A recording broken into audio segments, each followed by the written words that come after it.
ова е професионална деформација, секој пат кога зборувам, мислам одма стихови библиски идат у главама.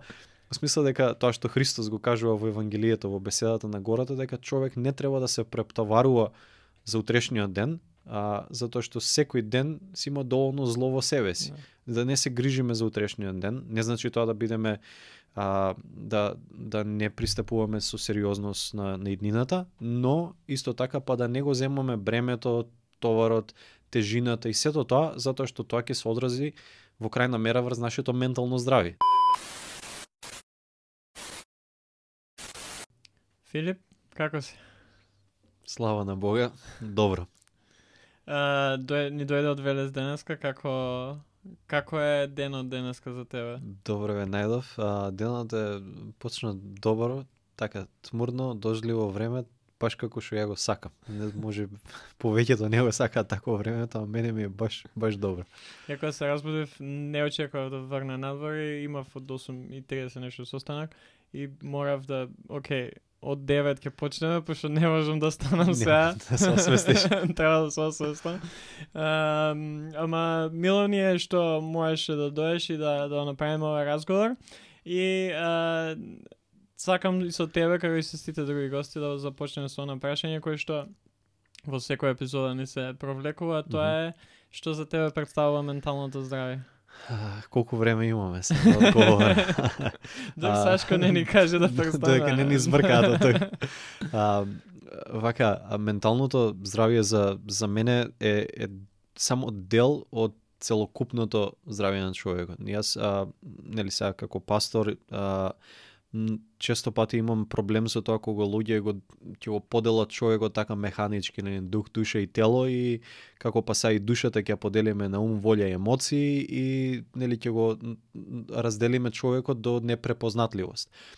За мене менталното здравје е само еден дел од таа целовитост на човекот, целокупното здравје на човекот, што е исклучително важен сегмент и елемент во битисувањето на човекот, но според мене не треба да се гледа како изолирано здравје. Добро е да се зборува поединечно и засебно за тоа нешто, но мора да биде според мене во еден поширок контекст на целокупното здравје, на целокупното битие на човекот. Да, и сега најчесто фолова прашање на ова секогаш ми е како дојде до тоа така да размислиш и така да гледаш на тоа, бидејќи не се раѓаме ние и одеднаш ментално здравје дел од целокупно здравје. Кој е тој некој процес кај тебе низ кој што си поминал за да го сваќаш на начин на кој што го сваќаш моментално? Така, како верувам и за тебе и за секој човек, имаш дел теорија и дел пракса, каде што тоа што го знаеш во теорија го гледаш во пракса и гледаш колку тоа што го знаеш навистина е така или навистина го знаеш. Така да за мене делот од менталното здравје, иако нели оваа тема е тука релативно нова, беше дел од моите студии на теологија во Англија. Во смисла имавме ние предмети кои беа пасторална грижа, советување, медицинска теологија и уште тогаш нели дискутиравме, разговаравме како подготовка за она што би било мојата пасторална служба понатаму или денеска. И тоа беше супер нели во теорија и да слушаш различни професори, различни аспекти, различни дискусии. Ние на коледжот бевме луѓе од 20 земји од светот и нели иако нели менталното здравје како термин е ист, горе-доле секаде пристапот, видувањето, искуствата од 5 различни континенти, од различни култури, различни поднебја, нели секој си има свој специфичен сет на знаење, на верување, на погледи на менталното здравје. И сега тоа беше супер да го чуеш, да го видиш, да го дознаеш, да го акумулираш тоа како знаење. После дојде моментот кога тоа треба да го сретнеш во реалниот свет, во стварноста, да. И нели едно е да зборуваш за тагата или за анксиозноста, за депресијата, за било кој да е човечко искуство и емоција во дадена ситуација, а сосема друго е кога во тој момент ти ќе се соочиш со тоа отелотворено во личноста што е спроти тебе и ќе треба да служиш или ќе треба да го фасилитираш тој процес или да го забрзаш, да го успориш, да го насочиш тој процес и така натаму и така натаму. Така за мене, ја верувам дека не сум експерт, мислам знам дека не сум експерт, а верувам дека имам уште многу да учам и да осознавам, затоа што секој човек е битие само за себе и супер се тие шаблони генерални кои се правени, не знам, на мета студии, сето тоа нешто, но сепак кога јас пристапувам кај човек, не можам речем, чекај, ти имаш депресија, така, да бе, вчера имаш еден со депресија и така, еве ти рецепт, у смисла, читај тоа, прави тоа, моли тоа и, нели, решен проблем. Ајде, следен, нека влезе, и тоа е тоа, дека секој човек е баш создаден според Божиот лик и се уникатен за себе и неговото искуство, неговиот живот е уникатен и затоа мојот пристап е баш се трудам да биде баш така специфичен, колку што е можно. Да, и еве јас знам за мене некој моje искуство со самото размислување за ментално здравје и колку е само важно е многу поразлично што беше пред да почнам со овој подкаст, кај што преку разговори со најразличен вид на луѓе, дали тоа ќе бидат терапевти, психијатри, и психолози, психолози, ама и пастори, спортисти, тренери, што и да е. Так. Мене толку поеќе ми станува и појасно некои работи, некаде имам поеќе прашања сега, ама дефинитивно е различно тоа што беше пред да почнам да водам подкаст. Така, и веројатно за секој човек во различна фаза од животот, како сега, не знам која возраст е ти, која сум, веројатно за 10, 20, 30 години од сега, оваа тема за нас ќе изгледа многу поразлично. Се надевам, нели, ќе бидеме позрели, посозреана ќе ни биде таа тема, ама од друга страна нема да зборуваме на истиот начин и нема да ги фразираме нештото, нема да гледаме на нештото на исти начин, така да според мене човек и кога зборува за оваа тема, иако е, нели, крајно сериозна таа тема, треба да остави простор, да остави слобода да се менуваат нештата. Да не се фиксираме само на тоа што го знаеме или тоа што некој ни го кажал, туку окей, супер е тоа, ајде да оставиме малку простор. Може ќе излезе некоја друга комбинација, ќе излезе некој друг резултат од нештото што сме ги ставили. Некој друго нешто што може да ни помогне во даденото време во кое што живееме, бидејќи и самите ситуации со кои што се соочуваме не се исти како што, например, ја на 25 години сега се соочувам, ти на 25 кога си бил се соочувал со други работи. Да, ама и знаеш како, јас тоа мое лично искуство дека човек не може да има априори став за не знам како би постапил во дадена ситуација, како би се понел во дадена ситуација. Ќе тргнем од мене лично.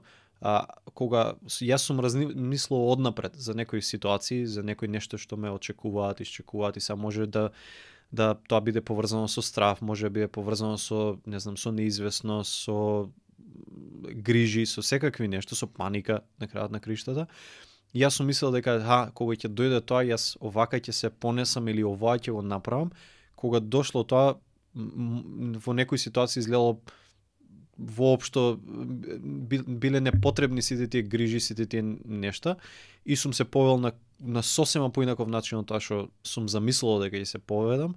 Во други ситуации па јас сум се изненадил од самиот себе, викам, чекај, па ја очекував вака, или ја мислев дека треба вака, или ја мислев дека веќе тоа сум го научил, или веќе сум го апсолвирал тоа нешто и као знам што ќе правам. Така да треба да има слобода и тоа нели, ова е професионална деформација, секој пат кога зборувам, мислам одма стихови библиски идат у главама. Во смисла дека тоа што Христос го кажува во Евангелието, во беседата на гората, дека човек не треба да се прептоварува за утрешниот ден, затоа што секој ден си има доволно зло во себе си. Да не се грижиме за утрешниот ден, не значи тоа да бидеме да не пристапуваме со сериозност на иднината, но исто така па да не го земаме бремето, товарот, тежината и сето тоа, затоа што тоа ќе се одрази во крајна мера врз нашето ментално здравје. Значи јас капацитетот мој да се грижам за денешните грижи, за тоа што е сега, нели, пред мене и неизбежно. Ако јас сега се обидам следниве година, 2, 3, 5 да ги земам денеска, тоа ќе ме скрши мене и ментално, и емоционално и така натаму и така Да, натаму. и како гледаме на тоа и ако настапиме на некоја идно време, дали тоа ќе биде утре или тоа ќе биде за 10 години, Так. ако гледаме на тоа дека ова ќе биде многу тешко, нема да можам да се справам, не сум доволно добар за ова да направам. Така. Најверојатно ќе се случи тоа што се плашиме бидејќи гледаме на работите на начин на кој што и кој што кажа ти. Прво, не треба да се оптоваруваме со тоа ако ние денеска сме најдобрата верзија од себе и се обидуваме да бидеме најдобра верзија од себе, да бидеме присутни, да даваме колку што можеме, ќе биде окей. Нема да мора да размислуваме за утре. Кога ќе дое утре, ако сме спремни за тоа, ќе се соочиме со утре. Точно, и ја тоа сум многу луѓе нели, по пасторалната служба која сум разговарал, викам, луѓе се под стрес, под анксиозност, што и да е за утре, за задутре, за после кој знае колку време. Ја викам, дури ни Бог во Светото писмо не ти ветил утре на оваа земја. Така, и сад луѓе ги земаат некои нешта како гарантирани, како здраво за готово, дека после година 3-5 ќе се случи ова или ќе бидам таму или сето тоа нешто. А не сваќаат дека тоа ги парализира денеска да го направат тоа што денеска треба да го направат, па, нели, ако Бог даде за година 3-5 од сега, ќе бидеме таму и тогаш ќе се справиме, ќе се носиме и ќе действуваме, ќе делуваме и така натаму. Ама тоа мислам дека за менталното здраве, кога сам си пукаш у нога, е кога го зимаш злото од утрешниот ден денеска, а не само од утрешниот, луѓе го зимаат до крајот. Буквално, да, и не можат да живеат овде сега бидејќи се преоптоварени и премногу гледаат што е тоа пред нив, да изреката не може да ја видиш шумата од дрвото, брате.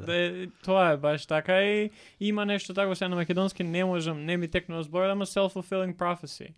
Кај што ако нешто мислиш дека лошо ќе ти се случи, не секогаш ќе се случи, ама само до тоа што ти се чувствуваш лошо, најчесто нема да можеш да дадеш се од себе или нема да можеш да дадеш она што го имаш, бидејќи мислите ти се лоши, бидејќи не си присутен во моментов и ќе погрешиш. Ама има интересен момент, тоа неодамна го слушав, иако сум го слушал во различни контексти за различни нешта, дека ти кога нели мислите ги насочуваш кон тоа нешто, кон некое зло што би можело да се случи, дека одговорот на телото не знае дали тоа стварно се случило или не се случило. Тоа не знае телото дали тоа е 100% сигурно дека ќе се случи или ти само така си замислил дека ќе се случи.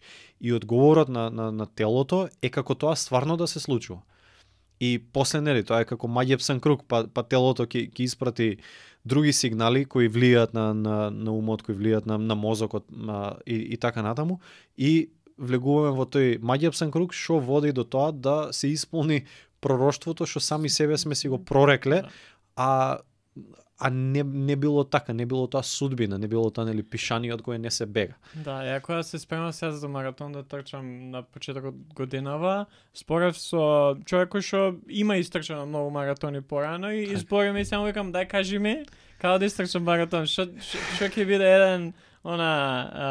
едно нешто што ќе ми кажеш што ќе ми помогне и вика ако успееш да се убедиш после некаде 30 км кој да е, која се осеќаш дека не можеш повеќе, ама ако успееш да се убедиш, да си го убедиш телото дека не можеш да си ги чувствуваш нозете, дека не те боли ништо, така, дека не осеќаш ништо, буквално си numb,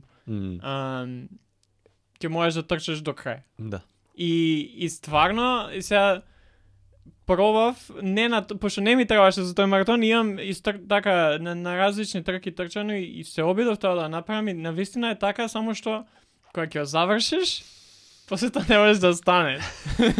Па после доаѓа за наплата. После, данокот. Пошто баш тоа е точно така што кажа ти, бидејќи ако успееш да се убедиш сами од себе дека окей, ја не ги чувствувам сега нозет. Значи не ме боли ништо, ова е лесно, ќе го завршам. Телото го прифаќа тоа како такво. Да. Ја можам да истрчам дури ја свесен сум и дека знам дека окей, имам уште 5 километри, ќе ќе ги истрчам Да. и после тоа кога ќе застанам, окей, готово све, после тоа треба на носилки да ме креваат и утре дента не може да станам од креват. Тоа ще стигнува тоа. Да, ама знаеш, искуството, јас сум порано многу повеќе трчав од сега, и некои планински трки, такви трейл трки. Поентата е дека ете кој ќе дојде тоа кој ќе го удриш зидот, нели, што тоа фамозниот зид, без разлика дали трчаш ти на 10, на 20, на 40, на 100 километри, кога тогаш иде тој зид кај што мислиш дека толку сега ти откажува нозе, ти откажува срце, не знам, крај со тебе. И мислам дека тајната од моје искуство е твое на многу луѓе што ги знам што трчат многу повеќе од двајцата заедно тука, дека ако ги истрчаш следните 100, 200, 300, 500 метри, кој ќе поминеш тој зид, барем за мене искуство било како да не сум трчал, како тогаш да сум почнал да трчам. И гледаш дека не било толку до телото, не било толку затоа што ако телото стварно не може. Јас порано кога сум тренирал боречки вештини, па и кога сум трчал, имало моменти кога се онесвестуваш. Ама затоа што веќе стварно телото се гаси. И сега јас сум таков тип, едноставно ако треба и ќе се онесвестам, ама нема да, знаеш, и тоа веќе знам дека тука стварно не може. Сега не го препорачувам ова луѓе да го прават редовно и така, сепак сум го правил тоа во дадено време од мојот живот и сето тоа. Ама поентата е дека кога телото стварно не може. Ама ти ако ги насочиш мислите и ако запнеш тогаш кога треба да запнеш и се надмине таа ментална криза и после трчаш како ништо не било, значи не било до телото. И си викам, сега колку пати е тоа вистина за во животот. Да, и најчесто ја едно нешто што имам читано док спремајки се за тоа и секојдневно е кога мислиш дека не можеш, имаш уште 40% да даеш од тоа што го имаш, бидејќи многу е лесно ние сами да се убедиме, не само трчање, кој што каже ти самиот живот, окей, ја ова не го можам, не ме бидува, не знам како и се откажуваме и не се ни обидуваме да преминеме пред таа некоја нелагодност, да можеби нема да успееме, можеби нема да биде најдобро, ама бар ќе пробаме да го направиме. Да, ќе биде подобро од било што ако не сме направиле ништо. И тоа е целата поента, па и духовниот подвиг, значи човек кога тргнува да го следи Христос, кога почнува да чита, почнува да се моли, нели луѓе нормално никогаш не го правеле тоа и тргнуваат и некако тешко иде, не иде или не разбира или не може или мисли дека не може.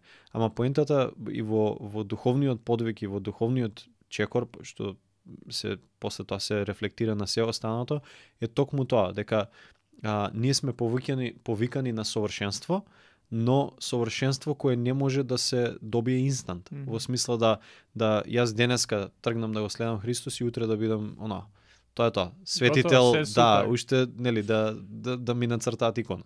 Значи поентата е дека тоа подвизување, секојдневно покаяние, секојдневен растеж во тој личносен однос со Бог е тоа што мене ме преобразува, тоа што мене ме трансформира, тоа што мене ме обликува да бидам налик на Христос, да речеме. Ако нели целта е на секој христијанин, целта е да биде како Христос.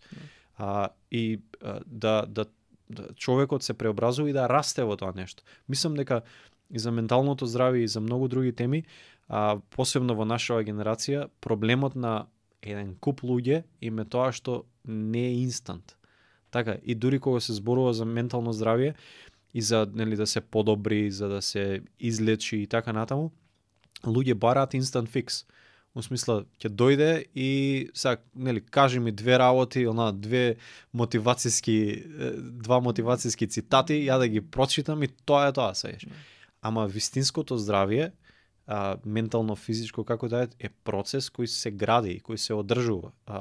И духовното, и во секој, и физичкото, значи не можеш ти нели, до денеска си јадал нездрава храна, не си мрдал од каучот и, нели, утре зимаш 2 витамини на савајле, пиеш и малце магнезиум со водата и готово, ти си Така, сега можем 100 километра и... Да, и јас сум имал такви искуства, мислам, имал многу луѓе што ете ќе одиме по планини на хајкови, на трчање или возиме точек. И така луѓе ете што не и мислат дека окей, ја ќе седнаме Филип ако вози. И тоа е интересно што јас сум 35 години, некои дечки на 17-18 години. И ја, што Филип ако може да трча толку, можам и ја, или Филип ако може да вози толку, можам и ја. А он од кафич не стана, така. И се он мисли само заради годините дека има некоја нели природна предност. А не сваќа дека он 20 години колку што седел или не знам 17-18 години колку што седел у кафичот, ја толку време сум тренирал, така. И не бива така. И проблемот е ете со таа помлада генерација кога ќе тргнеме на планина и ќе се форсира нели првите 700-800 метри километар. И окей, мене ја да држам сечие темпо, така.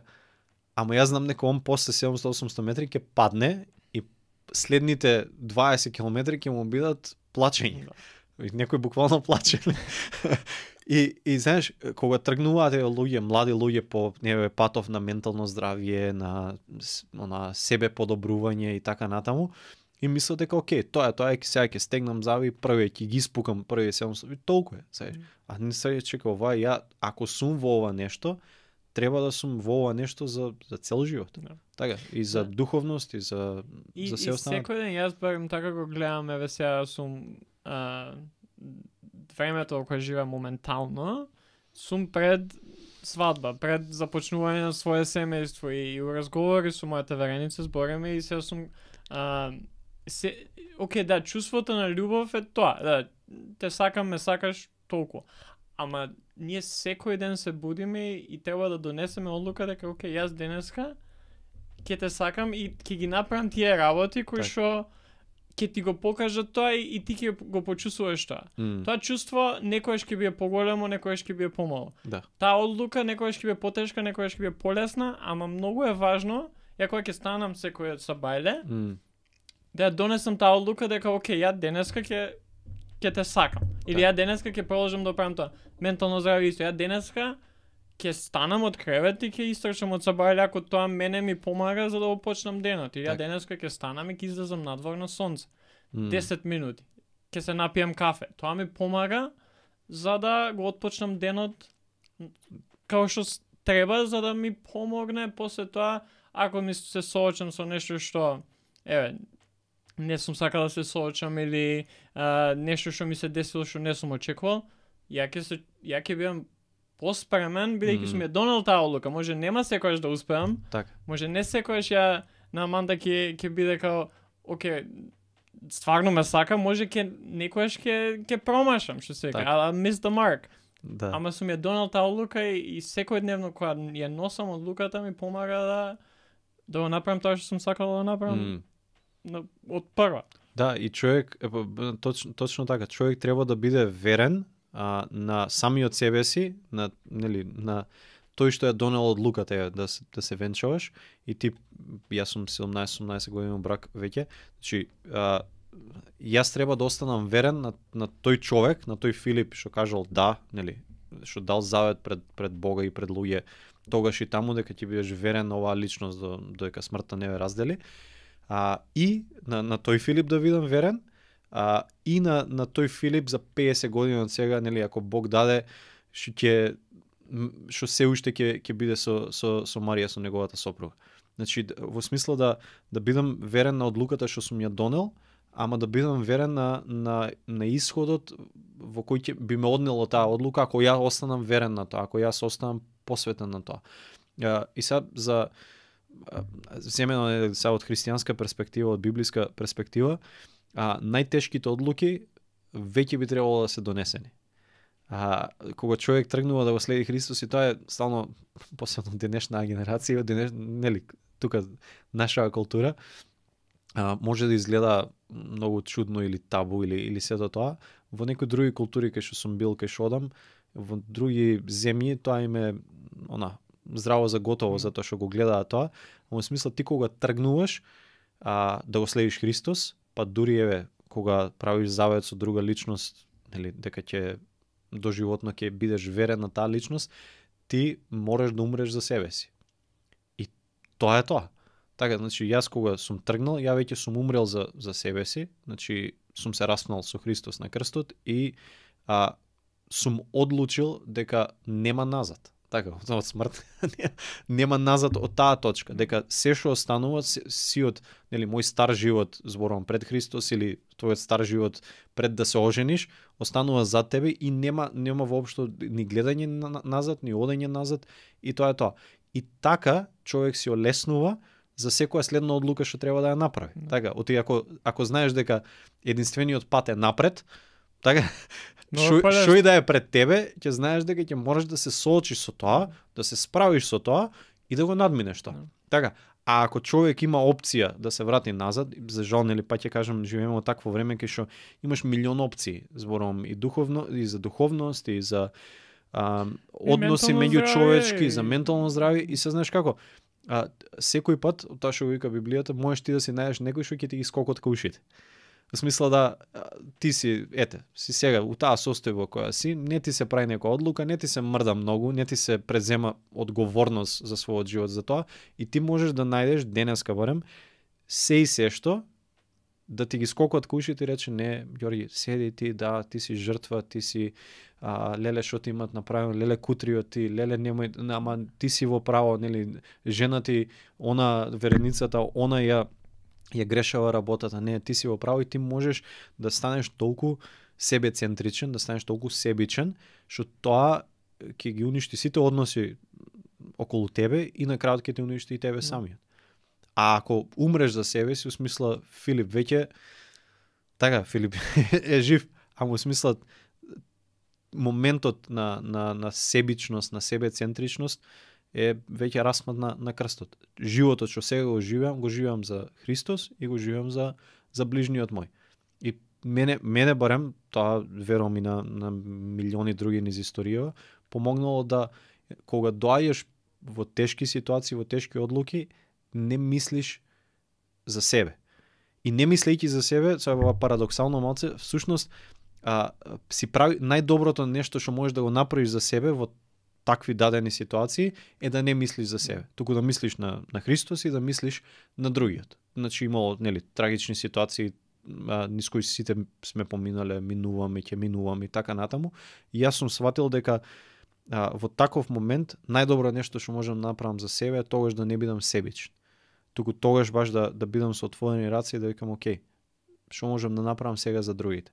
Ама знаеш, тебе ти треба, ама ти, окей, да, мене ми треба, ама најстабилното нешто, најзрелото нешто што можам да направам сега е да видам што му треба на тој до мене, па ја давајќи му на тој до мене во која да е ситуацијата, всушност јас примам. И тоа е парадоксот на христијанството. Да, ја пред некое време слушав подкаст кај што баш збора за тоа колку само не можеш ти да се излечиш од некое нешто, без разлика што дали тоа ќе биде зависност, дали тоа ќе биде анксиозност, депресија, што и да е, ако на крај не му помогнеш на некој друг. И нели тие 12-step програма со AA за зависност со алкохол, так. Последниот 12-ти чекор е да бидеш на некој accountability партнер. Да. И да му помогнеш на некој друг да направи тоа. Так. И од тука доаѓа, да, ти на крај не можеш да даеш ако го немаш у себе. Треба да се посветиш на себе, затоа на пример збориме и за ментално здравје, и за физичко, и за духовно здравје. Ама на крај на денот ако остане само на тоа, так. Ако остане, окей, ја си гледам за себе, ја ќе си трчам, ќе си другите уживам, ќе читам не. Библија, ова ќе правам, она ќе... Другите не ме интересира, јас сум супер. Ќе дое момент кај што ти не можеш толку ќе доживееш бърнаут, ќе прегориш. Да. Пошто ние сме создадени да бидеме у заедница, сме создадени да си помагаме едни со други и да не живееме сами. Да, па тука е тој момент каде што добар дел од тие, нели, курсеви, филозофии за себе подобрување се до тоа, мислам дека промашуваат, е затоа што на пиедесталот, на врвот го ставаат јас. И ќе стигнеме на врвот и сега шо? Така, и тогаш Јас знам за луѓе, тоа мои колеги кои биле капелани, нели, тоа се пастори, тоа се духовни советници на спортски тимови, на англиски видео што да, на спортски тимови, на политичари, на ова, на тоа. И сеќам еден од нив, мислам дека во Индонезија го слушав, зборуваше за тоа, бил на овие рагбисти, амерички некој тим капелан, и освоиле се што има да се освои. И вика го освојуваат, нели, тоа Суперболот. Да, Суперболот, и се на нивниот, нели, приватен авион да се враќаат кај да треба да се враќаат. И од колкафи да е тимот, вика, атмосферата, нели, мислиш тука ќе има славија и ќе спукаат шампањи, ќе, нели, ќе рипат, ќе скокаат у авионов, вика, траурна атмосфера. Траурна атмосфера, и неколку од нив дошле да му кажат дека имаат суицидни мисли. И ќе се рече човече, ти само што го освои врвот, така. И баш тоа е поентата. Го освои врвот и сваќаш дека нема ништо повеќе од тоа, и од тука, од врвот можеш само надоле, така, нема каде да одиш. Тоа е поентата кога ти ќе се ставиш себе си, супер е човек да има лични цели, да има лични амбиции да достигнува врвови. Ама поентата, ако јас сум врвот, тоа е многу низок врв. Така, колку и да изгледа тешко за некој моментално, ќе го достигнеш тоа.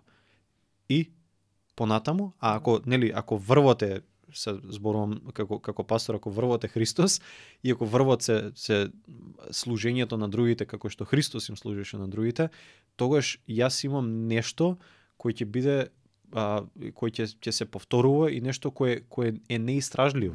И затоа ја во секој ден, многу луѓе ќе ми рече, ама знаеш тешка ли е службата, гледаш се, слушаш се, нели, со секакви нешта се соочуваш, точно, ама убавината на тоа и тоа што е духовната храна во тоа, како што вика Христос на едно место во Евангелието, е баш тоа, да исполнуваш Божјата волја, и правејќи го тоа, ти уствари откриваш постојано некои неистражени моменти, искуства, и на тага, и на радост, и на дарежливост, и на сите ти нешто што си кажеш, ако јас се задржав на себе си, никогаш немаше да го откриам овој дел и во другиот, и во Бога, и во самиот себе си. Затоа што не верувам дека постои прашалник кој може да доволно длабоко ми истражи мене, и ја да ги прочитам резултатите од прашалникот и да речем, значи јас сум ваков човек, ваква личност, тоа има во мене. Тоа може површно да го даде.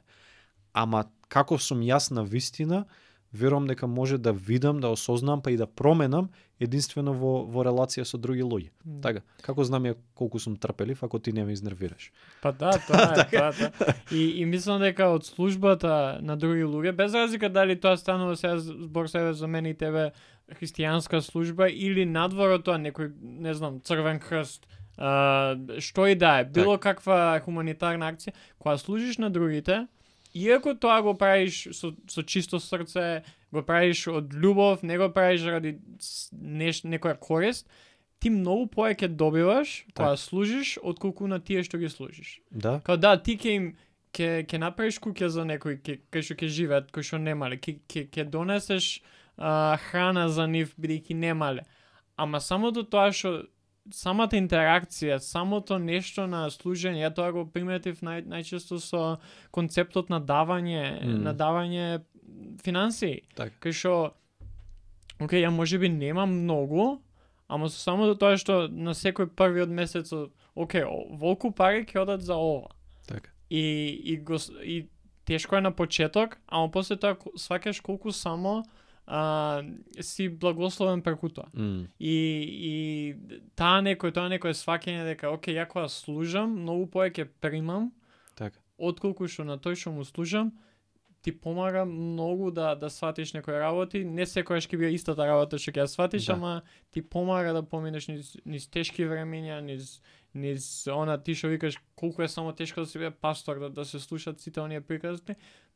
Тебе не ти е лесно, ама ти помага на крајот на денот кога ќе сватиш, ова е тоа што треба да правам. Ова е она што ми дава и живот, и сила, и моќ да се спротиставам на што ќе ми се деси утре. Да, а и тука е, знаеш, олеснителниот момент каде што во писмото вели дека дури Бог нема да дозволи искушение над нашите сили. И знаеш, мене тоа лично ми помогнало многу, без разлика колку и да ми изгледа ситуацијата пред мене или предизвикот непремослив, да знаејќи го тоа нешто од Светото писмо, да речем, окей, ако таму пишува дека Бог нема да дозволи искушение над моите сили, а Бог не лаже, тоа значи дека искушението со кое се соочувам сега е нешто кое можам да го надминам. Значи, ако Бог го допуштил, јас, значи, од старт знам дека ова можам да го направам. Ако не ми изгледа така, ако не се чувствувам така, ама чим е допуштено од Бога и чим знам дека Бог го допуштил тоа нешто, тогаш можам да го надминам тоа. И знаеш, кога од старт човек ќе се постави така, дека без разлика што и да се случи, одмерено е. Така, дека е дозирано. Во смисла, син ми е кај мене 7 години, јас знам, многу добро знам што он може, што он не може.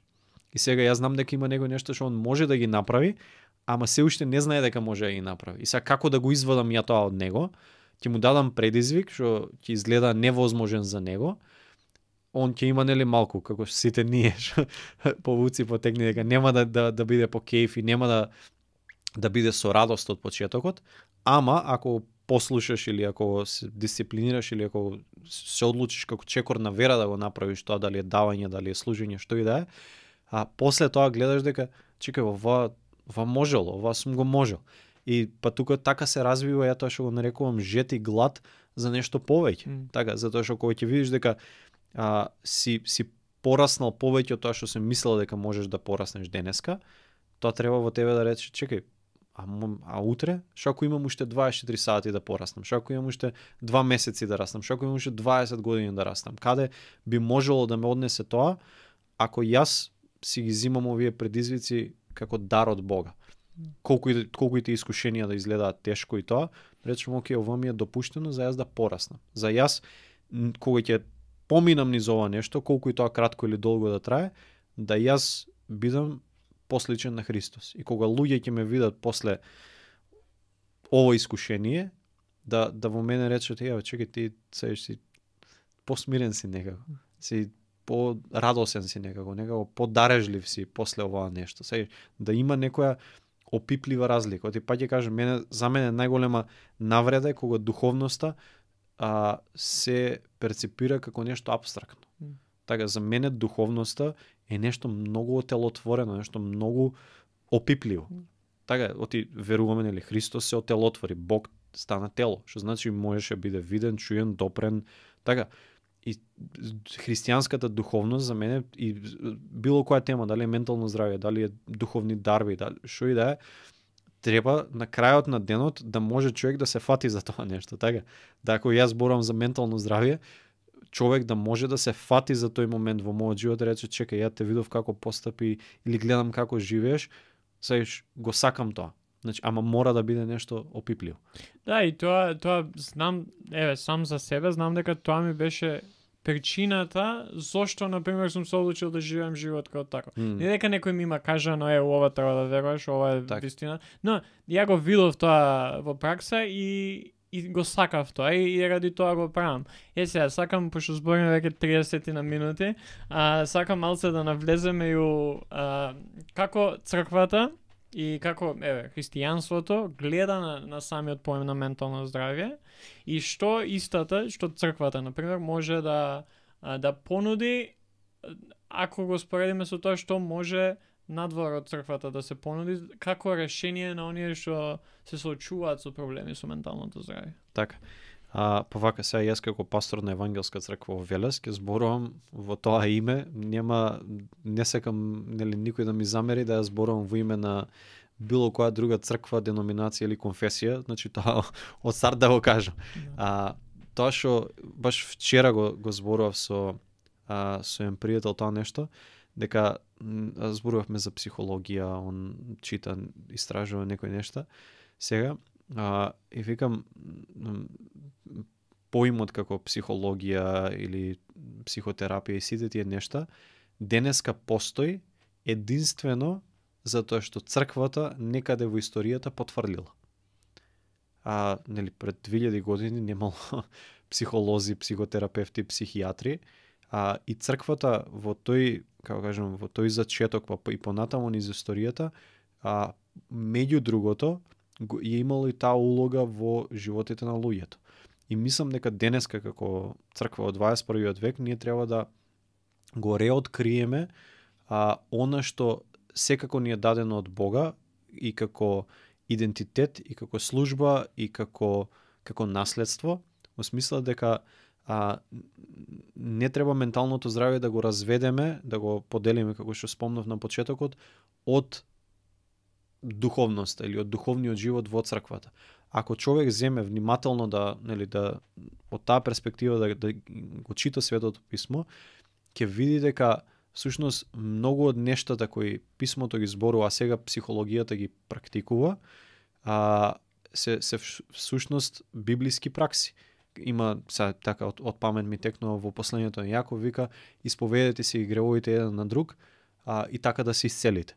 Во смисла да човек и сега после ние сме го направиле тоа да биде ти да се исповедаш на пасторот и така натаму, сме го направиле тоа ритуал или обред сме направиле од тоа нешто, доека во раната црква тоа било секојдневие, каде што ти имаш брат, имаш сестра, имаш човек од црквата, може да е пастор, може да е презвитер, старешина, што и да е, каде што ти доаѓаш со твоите грижи, со твоите стравови, со твоите проблеми и ти преку тоа исповедање на тоа нешто, никој тоа не го нарекувал сесија, сеанса, психотерапија, ама тоа било тоа. Знаеш, и ти ги исповедаш твоите гревови, твоите падови, твоите стравови и така натаму,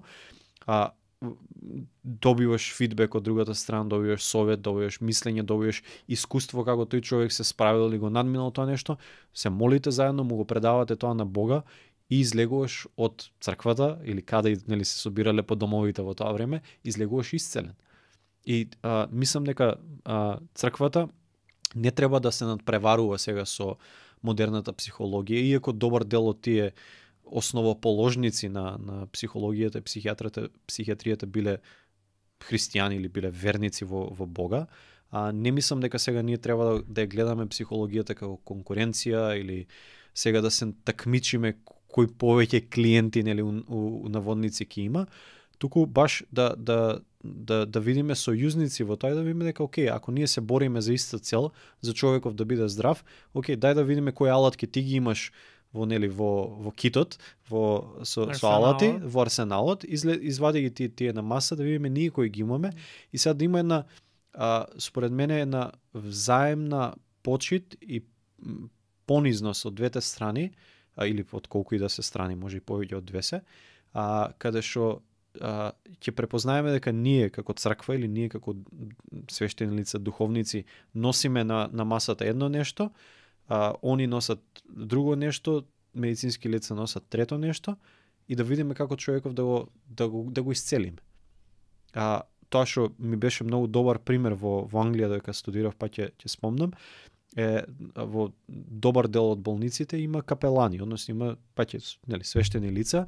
Еден од моите професори служеше исто како капелан во болница и тоа што таму ми се допадна, пристапот, например, ти доаѓаш за операција, не знам, на слепо црево, речем, некој така или може да е нешто најстрашно што може да биде. Значи, тимот кој работи на тебе или со тебе, имаш ти медицински доктор или хирурзи, имаш психолог и го имаш капеланот. И не се гледаат како конкуренција некој да дојде и свештеников капеланов да рече, психолозите, тоа осте, значи, да ти кажем Бог што каже, така е. Или психолози да рече, осте тоа бајки таму од Библијата, да ти каже науката, сај што кажу.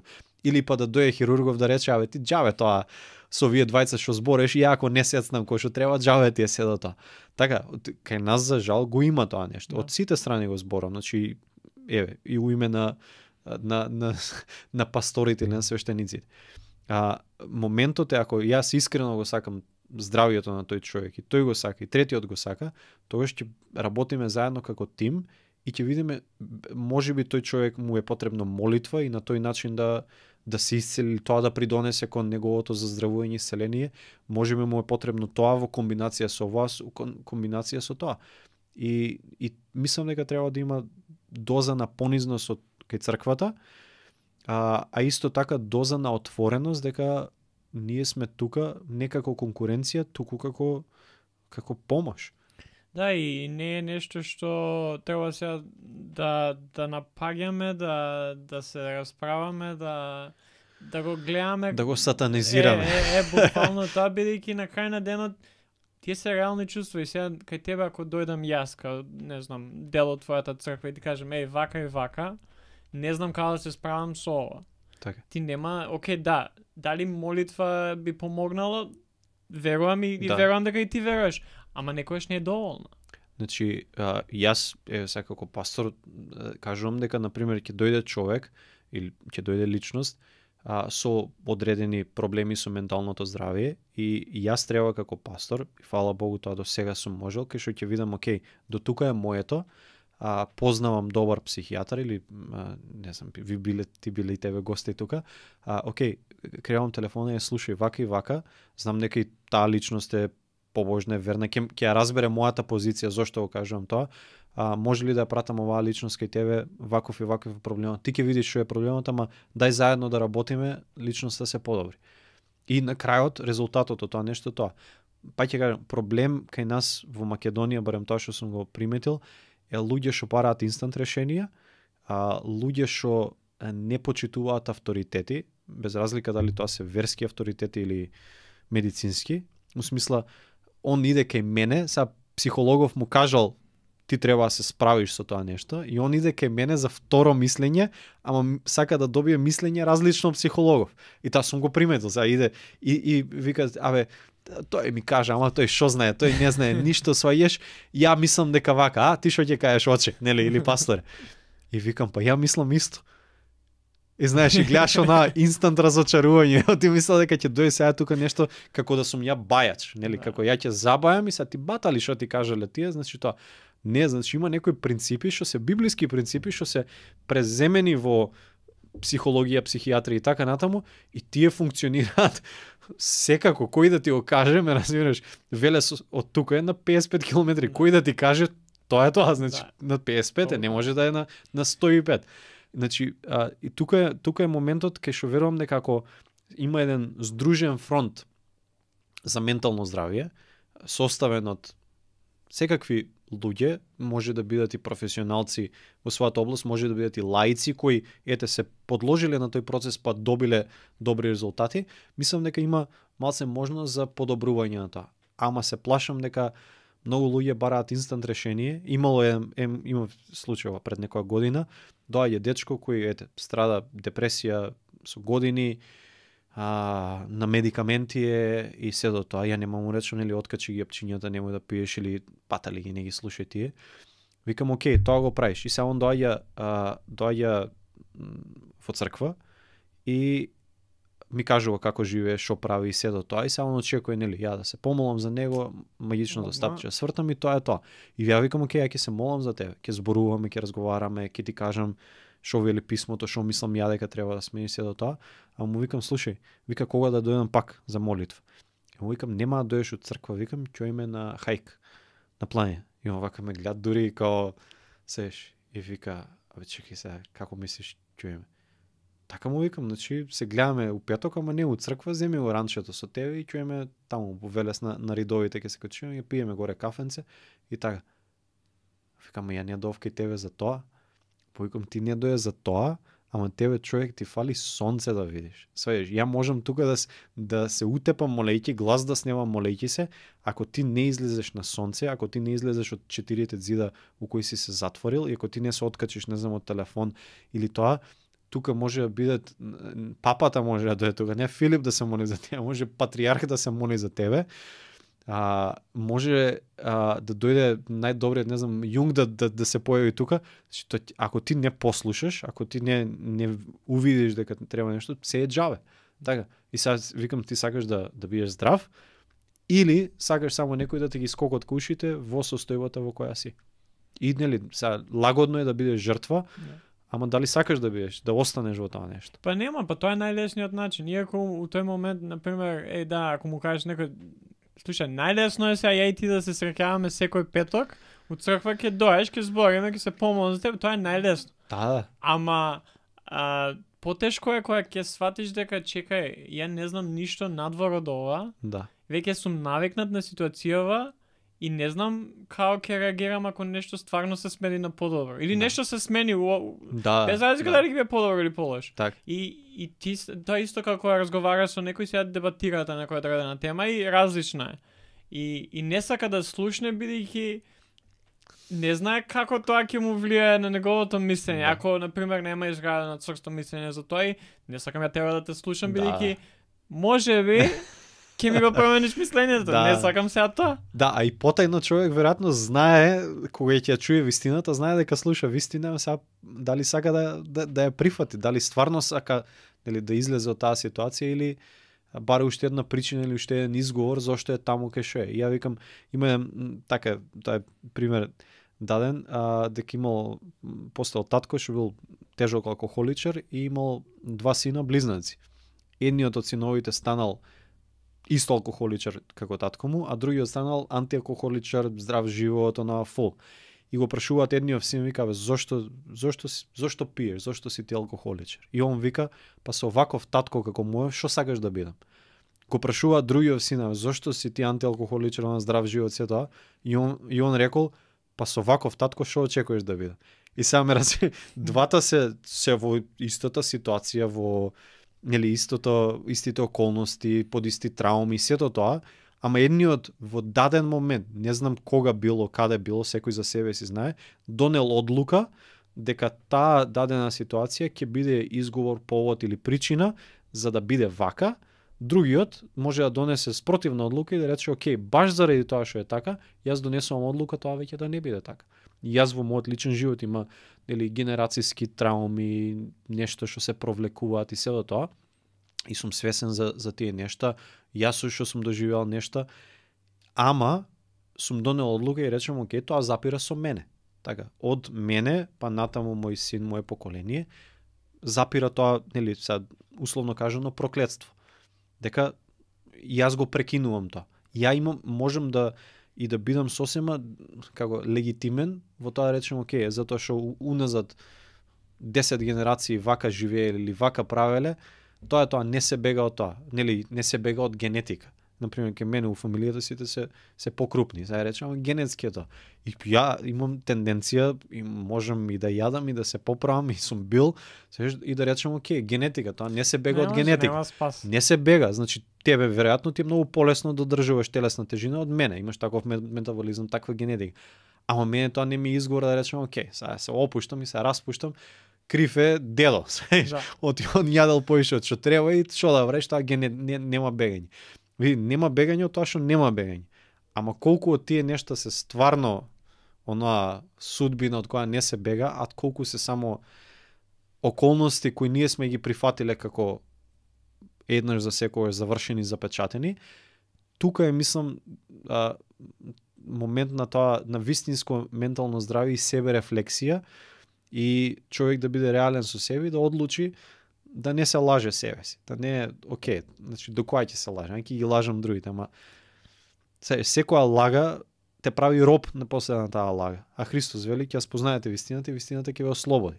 Значи тука е тој момент на слобода кај се соочиш, ќе си признаеш, ќе си кажеш и ќе преземеш одговорност за се понатаму. Да, ми текнува док збореше на па и шала, ама и не е шала, вистина е кај што, нели, у животот мораш само една работа да направиш.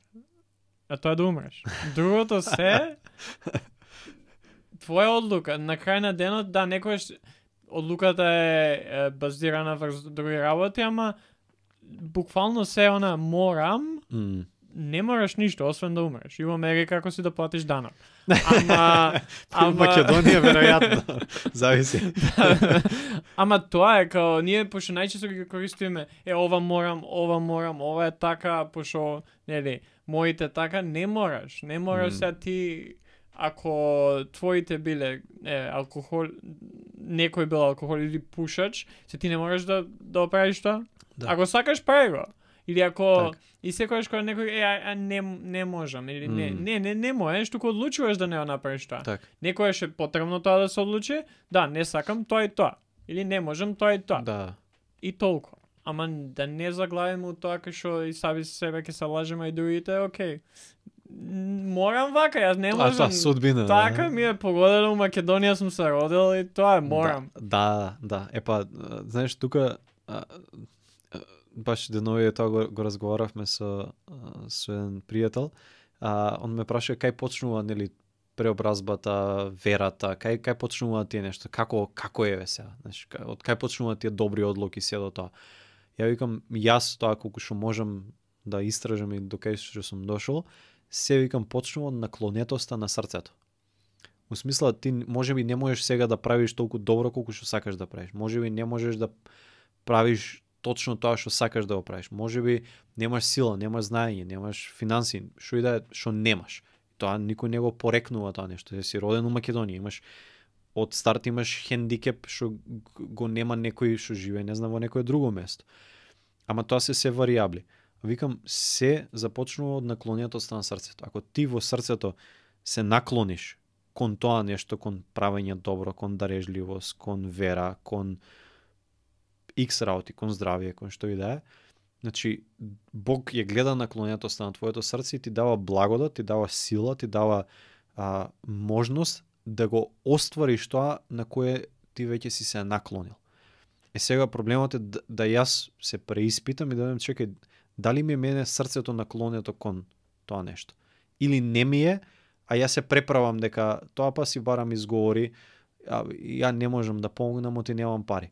Дали ми е срцето, ако ми е срцето наклонето кон помагање, парите ќе дојдат. Или можеби веќе ги имам, ама не сум ги распредал, може не сум ги увидел така што требало. Значи, пак се сведува, нели, на умот и на срцето, сега да не навлегуваме теолошки нешто и духовно длабоко, ама како ќе го наклонам јас денес умот и срцето, кон тие нешто ја ќе тежнеам, кон тие нешто ќе се движам, а и тие нешто ќе ги приметувам. Ќе приметувам можности да направам такво нешто, ќе приметувам ресурси да го направам тоа нешто, ќе приметувам време, нели, некој ќе рече главниот изговор, немам време. Иако ми се роди синот, јас сватив дека колку многу време сум имал во животот пред да се роди он. Така, и дека нештата што сум ги правил со две раце, сега можам со една рака ги правам, а другата рака го држам него.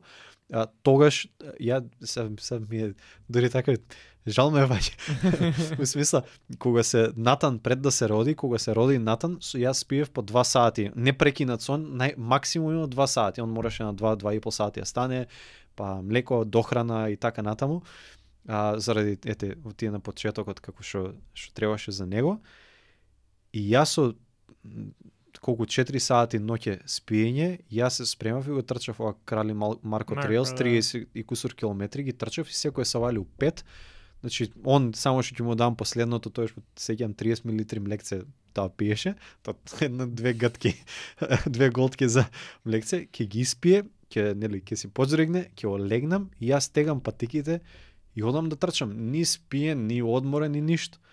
Сега, со 7 сати спиење, сикам, леле, зашто не може да стане? И сваќам затоа што тогаш умот и срцето ми биле наклонети на тоа нешто и сум наоѓал и време, и можности, и енергија и се до тоа. Сега, ако сакам да бидам реален со себе си, не ми е више дојдено до толку до тоа нешто. Не сум наклонен на тоа. Бе, сите имаме приоритети и тие приоритети се менуваат. И сега, ја може ќе кажам сам себе ќе си направам да ми е поубаво. Океј, ја не можам. Сега немам време, нема да трчам, нема ова да направам.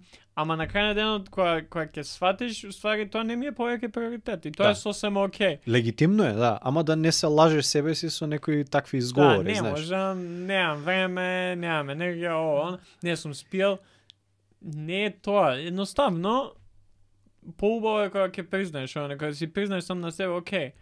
Пошто проблемот што настанува, и тука ќе превршиме, проблемот што настанува е дека ти се чувствуваш лошо поради тоа што не можеш. Бидејќи сам себе, ако се лажеме, ова не можам, вака ми е, онака, ја после тоа се чувствувам лошо пошто не можам, се чувствувам лошо зашто виновен си, да. А вака кога ќе, окей, ова веќе не ми е приоритет, немам цел веќе ова да правам, бидејќи на ова му давам приоритет. Така. И подобро се чувствува сам за себе. Да, па си вистинит. И тоа вистинолюбивост е дел, верувам исто, од голем дел од менталното здравје. Зашто човек не може да биде здрав ако не биде вистинољубив. В смисла Мгм. да ја бара, да ја живее, да ја носи вистината. Филип, знам дека можеме уште со сати да Дефинитивно. збориме. Сега ќе превршиме и за крај ќе играме мала игра на асоцијации. Кај што ја ќе ти кажам, ја За ова ќе ти не се спремам за ова нешто. не е проблем. Не е тешко, I promise. Ќе кажам збор, дали ќе биде тоа чувство, дали ќе биде нешто и ќе ми кажеш што ти паѓа прво на памет. Ова може биде опасно. и со тоа ќе завршиме. Так. Така што ќе почнем со среќа. Дете, син, Тара, татко, дошт, убавини. сонце, Не толку големи убавини. лето, Слобода, храна. искушение, И за крај ментално здравје. процес. Филип, фала ти. Сега последно Фатига. нешто што ќе те прашам е да ни дадеш прашање за оние што не слушаат, што би ги прашал ти како Филип, како пастор на Евангелска црква во Велес. Што би ги прашал? Да. Во контекст на ментално здравје? Било што е. Што Да. сакаш да ги прашаш на овие што не слушаат денеска, Така. да размислуваат. Колку сериозно трагаш по вистината?